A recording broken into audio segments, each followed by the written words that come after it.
All right, let's see what we get into next.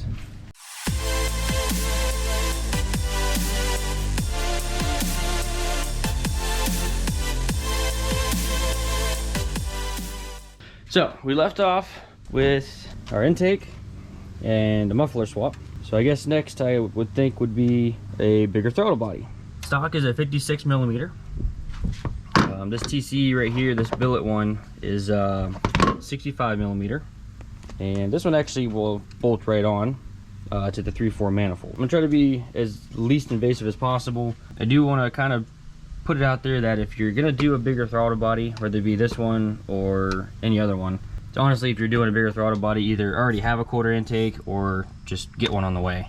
So there is one other option, not so expensive. So the TC can be pretty hard to find and can get pretty expensive.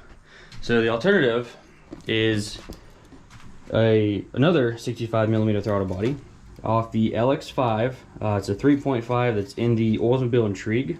So your best bet is to take the bracket with it because obviously you can see it's set up just a little bit different than ours. You have to kind of make a hybrid one between this guy and your stock one. So you can get the adapter plate through Wotech, and he also offers where he makes the bracket, the cable bracket for you. Best bet is just check the site, and everything's listed on there. Plus, I think you get an idea what that bracket's got to look like after you're done with it. These guys look, and then, you know, instead of bolting up here, it bolts to the throttle body. A little more work, but it'll probably save some money and be a little easier to find. So for this install, try to just pull this back and just set it aside. You have to unbolt your bracket and then unbolt the throttle body. You unplug your connectors. And one thing I did almost forget about was from the factory, they run coolant through the throttle body. As you can see, the throttle body does not accommodate for that. So easiest way to mitigate that is just loop it back to itself. So this is your coolant bypass tube, right?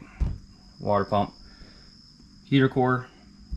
This is where your throttle body was sit. So just loop it back to itself. This will tuck underneath the manifold just fine, and that'll solve that problem. That should be all there is to it. So again, I'm gonna attempt to not unplug the battery if I don't have to.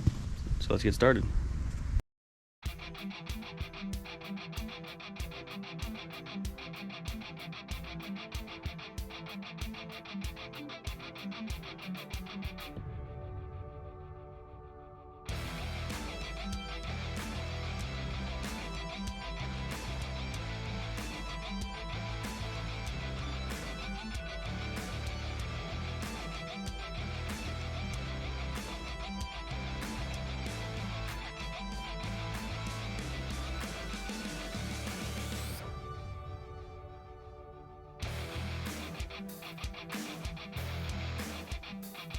So for the cruise control one, simply just push it forward and it'll pop off. Okay. Now your actual throttle one, take the cable out of that channel, tuck it up over the other way, and when you let this go, you can just pop that ball out of there. Now we go ahead and just set this whole thing aside without disturbing the cables.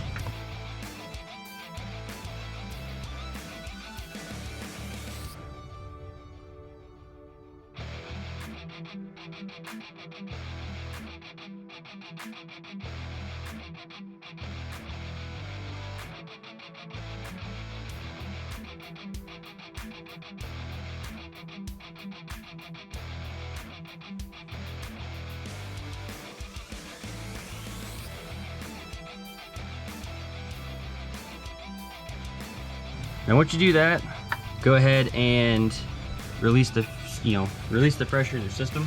Just come over to your coolant cap and just turn it till you hear the hissing stop. And once the pressure is relieved, squeeze this guy right here. If you can squeeze it, your pressure released. So now we can go ahead and just remember when you're doing this that spilled coolant on the hot parts of your car are gonna smell funny. So, one piece. Here. What a mess. I'll probably take a water spray that way. So, you should know. You leave this out of the way. Bend this down. Get out of the way. Didn't taking more off. You're gonna go just have to fall off it. This is lucky. If it doesn't come off like this, just give a little tap. It should. But there you go. We'll throttle body off. All right, before I do anything else, I want to go ahead and address our coolant situation. So I've got 10 inches of 3/8 heater hose basically. And like I said, you can just slip this right on here. And yeah, just make sure it's not kinked. And just like that. And go ahead and tighten it back down. Now remember, you know, you did lose a little bit of coolant. I'll probably top it off a little bit.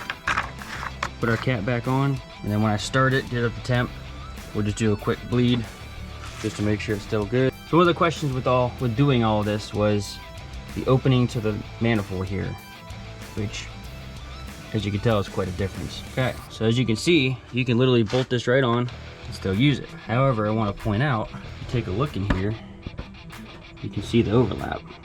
But to keep things simple, we're just gonna run it like this. Again, we can also obviously see if there's gonna be a difference. Maybe I'll come back to, you know, porting that out, put that back on. I've got the tools to do it. So I mean, I could do it if I wanted to. All I would end up doing, I'd go ahead and take out the throttle blade there and bolt it back on there. And wherever you see it overlapping, just take a black marker and just color it in. Take the throttle body back off, and then you would just go ahead and just port this out until you have all that black gone. Put it back on, make sure you got everything, and you're good to go. We're gonna go ahead and clean the surfaces and slap that bad boy on there. Now ideally, you'd want to use a gasket. Instead, we're gonna use the forbidden sauce. Our forbidden sauce.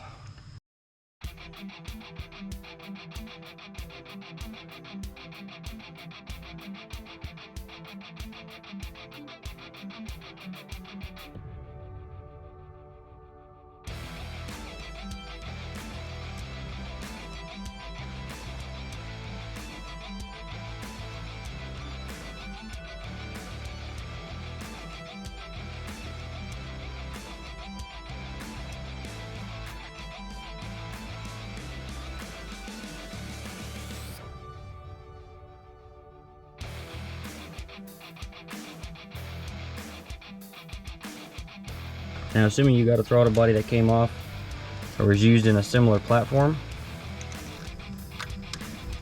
this will be the same. This will change depending on what platform it came out of.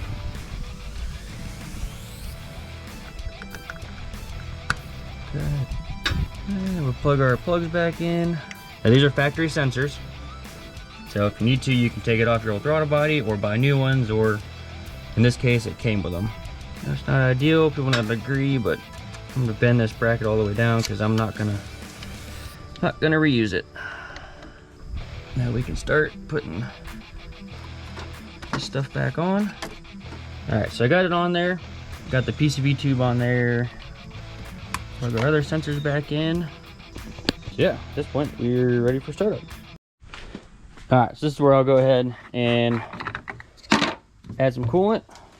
Start it back up. I'll do a quick bleeding off camera. And, well, at that point, I guess it'll be time to, once again, drive it for a couple days. And then we'll do our data log with 0 to 60.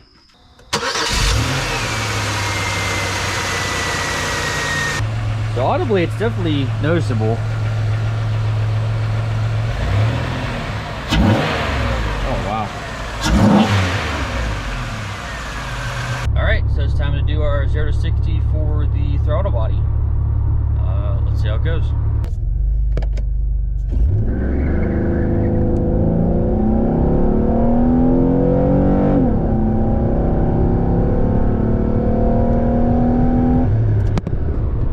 All right, so that was an interesting twist. I'm not surprised though.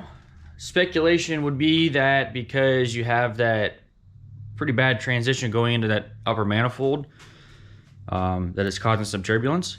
It's definitely noticeably louder, and the throttle response is quite a jump from just an intake on there. I do notice upper RPMs, it does seem to kind of slouch a little bit. I will revisit that. I will plan on go ahead and taking off that upper manifold so that I can port that out. But we're gonna proceed as planned and go ahead with the big dogs next. I was gonna plan on doing a little bit of a showcase on data so far, but I think I'm gonna go ahead and hold out for one more, maybe even just do one by itself, just because I really want to see what this next part brings, and let's keep the fun going. Thanks for watching. See you in the next one.